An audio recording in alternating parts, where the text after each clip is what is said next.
السلام علیکم ناظرین، زه واجد الله تاسو ګورئ زما فیسبوک او یوټیوب چینل. امید لرم چې خبرې او ژوند به مو ښه تېرېږي. ناظرین کرام، یو بلې جمعې د سیستم او د نظام دپاره ډېر بد خبر راوړی دی. نن د یو غټ اجلاس نه جسټس منیب اختر صاحب واک آوټ کړی دی او هغوی ویل دي چې په چیف جسټس قاضي په عیسی صاحب باندې زما عدم اعتماد نشته، یا دا نظام چې څه کوي په دې باندې مې عدم اعتماد نشته، یا دا نظام چې کومه کوشش کوي او چیف جسټس قاضي په عیسی صاحب ته ایکسټنشن ورکوي په هغې باندې زما اعتماد نشته.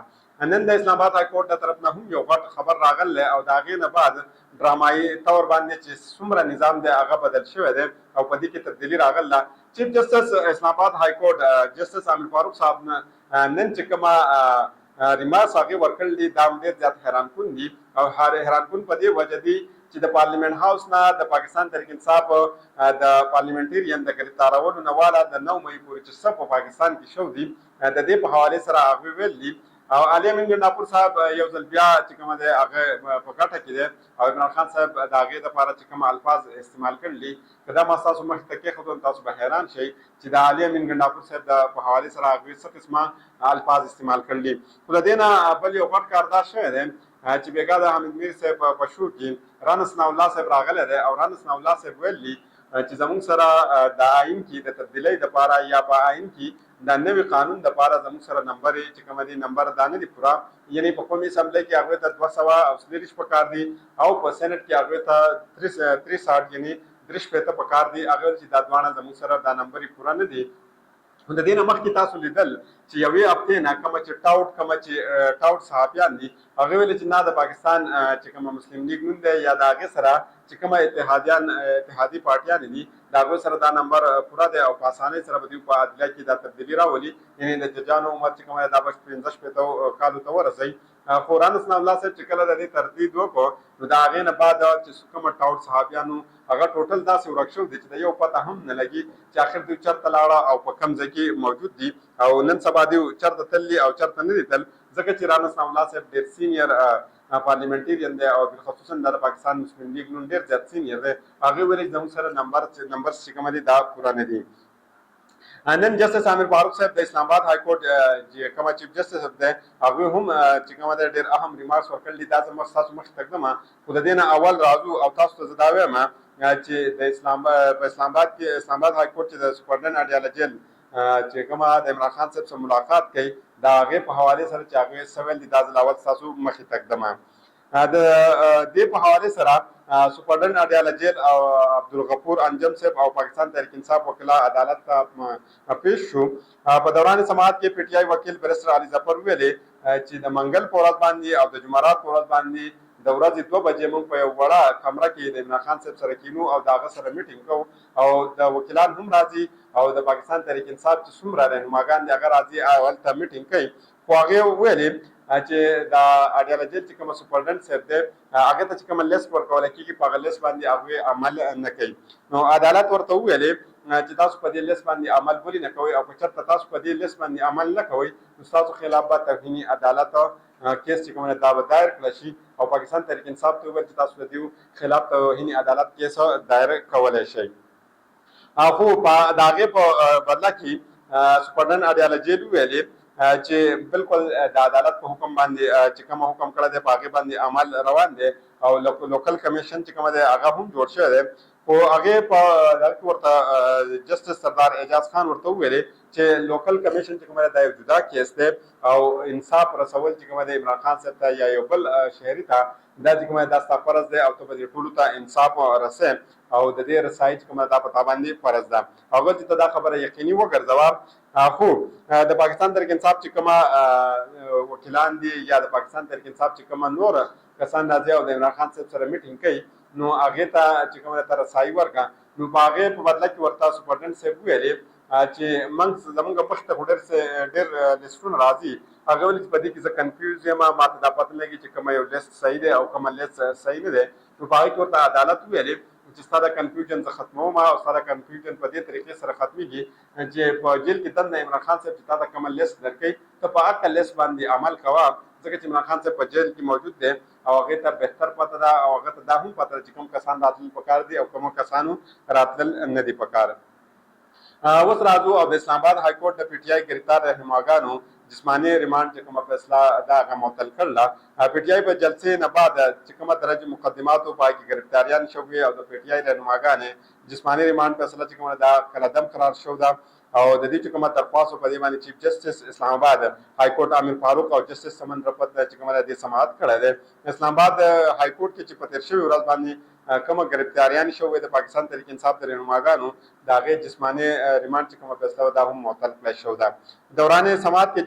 جسټس امیر فاروق صاحب ریمارکس ورکړو چې ما لیدلې چې څرنګه ریمانډ تاسو په دې باندې اخیستی دی او څرنګه تاسو اډر ورکړی دی تقریبا دا ټوټل ریمانډ چې کومه دي دا برابر دي او په دې کې داسې فرق نشته. خو هغې ویل چې د ټول نه اهم خبره دلته دا ده چې تاسو دې کسانو ته 8 ورځې دغه اډر تاسو د دوی څنګه ورکړی چې 8 ورځې دوی تاسو په دغه کې لیږل دي او دوی ته تاسو 8 ورځې جسماني ریمانډ ورکړی دی. نو هغې ویل چې کتل دا خبره پکار و چې آیا دوی څرنګه دومره غټ جرم کړی دی یعنې دا ذمهواري ده د سټیټ چې دا وایي چې دومره زیات جرم دوی ولې کړی دی چې تاسو 8 ورځې جسماني ریمانډ باندې دوی لیږل دي. یعنې هغه ویل که تاسو چېرته 2 ورځې ورکړی نو دا 2 ورځې چې کومه دی دا هم بیا د منلو قابل وي نو تاسو ته به دا اجازه درکړل شوې چې تاسو 2 ورځې د دوی جسماني ریمانډ اخیستی وی خو تاسو 8 ورځې ولې دا کړلی. د هغې په دغه کې پراسیکیوټر جنرل چې کومه دی هغه اف آی آر هلته ولوستو او په هغې ویلې په های کورټ په هغې باندې دوی ته چې کومه ریمارکس ورکړل دا ډېر زیات حیرانکون دي او هلته په عدالت کې په هغې باندې کهکهي هم وشوې یعنې خلکو وخندل هم دا زه ستاسو مخې ته ږدم نو تاسو به حیران شئ چې دا اخر څه اسلام آباد های کورټ ریمارکس ورکړو چې دا اف آی آر چې کومه کس لیکلی دی هغه ویل چې دا ډېر زیات دلچسپ سړی دی او د کریډټ ورکول پکار دي ځکه چې ډېر وخت پسه موږ یو ښه کمیډي چې کومه دا ولیدله یعنې کمیډي چې کومه دا موږ ولیدله او هغې ویل چې دا اف آی آر چې کوم کس لیکلی دی دا ډېره بهترین کمیډي لیکل ده. هغې ویل چې شعیب شاهین صاحب چې کومه دی هغې پستول راایستلی او د هغه سره پستول یعنې تومانچه میلاو شو ده نو هغې ورته ویل چې شعیب شاهین صاحب ته هم پېژنې او زه یې پېژنم چې څرنګه سړی دی. بیا ورته ویل چې ګوهر خان چې کومه دی هغې سره تومانچه وه نو هغې ورته ویل چې هغه خو ډېر زیات نایس انسان دی یعنې په پاکستان کې که موجوده طور باندې موږ وګورو دا نه چې د پاکستان تحریک انصاف چیرمین دی بلکې په دې موجوده وخت کې د هغه نه ښه انسان په پارلیمنټرین کې ډېر سلجه هو انسان په پارلیمنټرین کې د پاکستان نشته دی لکه څرنګه چې هغه سلجه هو کس دی. د هغې نه بعد هغې ویلې پراسیکیوټر جنرل اسلام آباد ویلې چې شعیب شاهین صاحب سره چې کومه ده ډنډه میلاو شو ده یعنې اچوکه نه ویل چې شعیب شاهین صاحب سره چوکه میلاو شوه نو په هغې باندې چیف جسټس صاحب وخندل او د هغې د خندا سره هلته ډېرې غټې کهکهې ولګېدې په عدالت کې یعنې امیر فاروق صاحب چې کومه بې سخته طور باندې د هغې د خولې نه خندا راووتله. پراسیکیوټر جنرل اسلام آباد وینا وه چې شیر افضل مروت سره چې کومه ده تومانچه موندلی شو ده هغې ورته چیف جسټس امیر فاروق صاحب ویلې چې 4 ورځې تېرې شوي دي تاسو چې څه کول هغه خو تاسو وکړه مزید تاسو څه غواړئ که چې تاسو 2 ورځې کسټډي کې دوی ساتل وی نو هغه بیا هم صحیح وه خو تاسو 8 ورځې دپاره دوی ولې ساتل دي. چیف جسټس اسلام آباد های کورټ وینا دا وه چې تاسو چېرته موږ دا ومګڼو چې په دوی باندې دا کوم الزام دی دا الزام صحیح هم دی درست هم دی نو بیا هم چې دا کومه سټوري او په کومه طریقه کار باندې تاسو دا سټوري جوړه کړله هغه چې دا ډېره مزیداره ده او په دې سټورۍ باندې یو فلم جوړول پکار دي چې په دې باندې څه وشي یو فلم جوړ کړی شي. وکیل قاضي عادل ورته وویل چې وهاب الخیر کیس کې موږ سپریم کورټ ججمنټ موجود دی او موږ استداد دهشتګردي عدالت کې ضمانت درخواست جمع کړی دی خو هغه زموږ درخواست کوم هغه تر اوسه پورې نه دی اورېدی شوی په هغې ته چیف جسټس امیر فاروق صاحب ویلې چې هغه اډر کېدی شي چې زموږ د طرف نه لیټ شوی وي په هغه زه مختصر غونډه کې اډر تاسو ته پېښ کوم چې په هغې کې تاسو ته ریلیف میلاو شي. اسلام آباد های کورټ ارکان اسمبلی د ریمانډ خلاف درخواستونو فیصله محفوظ کړه او چیف جسټس امیر فاروق صاحب وینا وه چې دا مختصر اډر چې کومه دا به لږ وخت پس چې کومه شروع شي لږ وخت پس د هغې نه عدالت بیا فیصله چې کومه محفوظ کړې وه په هغې کې د پاکستان تحریک انصاف چې څومره ایم دي د هغې 8 ورځې جسماني ریمانډ چې کومه دا قلدم هغوی وګرځولو. بیا جسټس امیر فاروق صاحب وینا وه چې پارلیمنټ چې کومه دی د ټولو ادارو مور ده او تاسو څرنګه پارلیمنټ کې دننه تللي او هلته نه تاسو پارلیمنټرین گرفتار کړلي او بیا تاسو هغې په جسماني ریمانډ باندې هم لیږل دي یعنې هغې ویل چې صرف دا د پارلیمنټ هاوس مثلا ده بلکې په 9 مۍ باندې تاسو په دې زمونږ په دې های کورټ کې دا کار کړی او ویل چې تاسو آخر کول څه غواړئ تاسو نه د سپریم کورټ وقار پرېښودو نه تاسو د های کورټ وقار پرېښودو نه تاسو د پارلیمنټ هاوس وقار پرېښودو هغه ویل چې آخر تاسو کول څه غواړئ او ستاسو مقصد څه دی او تاسو دا پته هم ده چې هغې دا پیغام او دا اشاره د چا طرف ته وه او چا ته دا ویلې. جسټس منیب اختر صاحب جوډیشنل کمیشن د اجلاس کې خپل یو تجویز د هغه په تجویز باندې اتفاق نه کول نه هغه اجلاس پرېښود او لاړه دي. دا ډېر زیاته چې کومه د الارمي خبر ده د پاکستان لپاره، ځکه چې درې اهم ججان دي، هغه د کمیټې مشران هم دي او په دې کې یو دی هم دی چې د اجلاس دی پرېښی دی او دی د اجلاس نه تللی دی. د دې نه اندازه دا هم لګي چې په قاضي فایز عیسی صاحب باندې عدم اعتماد دی، په قاضي فایز عیسی صاحب باندې د دې اعتماد نشته دی. د ذرایعو مطابق سپریم کورټ جج جسټس منیب اختر صاحب جوډیشل کمیشن اجلاس مؤخر کولو تجویز ورکړی و، دا هم په کمیشن کې یو رکن هم د چیف جسټس منیب اختر تجویز سره اتفاق نه و کړی. د ذرایعو مطابق وینا دا ده چې په خپل تجویز اتفاق نه کولو باندې چیف جسټس منیب اختر صاحب کمیشن اجلاس پرېښود او دوی ولاړه. چیف جسټس پاکستان قاضي فایز عیسی صاحب زیر صدارت د جج تعیناتي متعلق چې کومه جوډیشل کمیشن اجلاس و هغه مختصر وقفه په دې کې وکړل شوه. د مختصر وقفې نه بعد جسټس منصور علي شاه اجلاس کې یو مجوزه سپارش مسوده ولوستله. په اجلاس کې اعلی عدلیه ججانو تقرری رول په حوالې سره هم دوی جایزه واخیسته.